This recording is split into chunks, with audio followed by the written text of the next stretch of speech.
Sickle sale anaemia हा एक प्रकारचा आजार आहे. हा एक अनुवांशिक रोग आहे, म्हणजे तो पालकांकडून त्यांच्या मुलांपर्यंत जातो. त्यामुळे रक्तपेशींचा आकार गोल ऐवजी चंद्रकोरीसारखा होतो.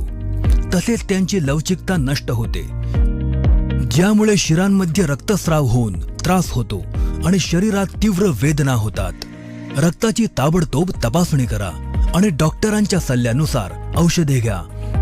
तसेच भरपूर पाणी प्या आणि स्वच्छतेची काळजी घ्या. सिकल सेलने ग्रस्त तरुण तरुणीने एकमेकांशी लग्न केल्यास त्यांच्या मुलांना हा आजार होण्याचा धोका खूप जास्त असतो. त्यामुळे लग्नापूर्वी मुलामुलींच्या रक्ताची तपासणी जरूर करून घ्या, जेणेकरून हा आजार येणाऱ्या पिढ्यांमध्ये पसरण्यापासून रोखता येईल.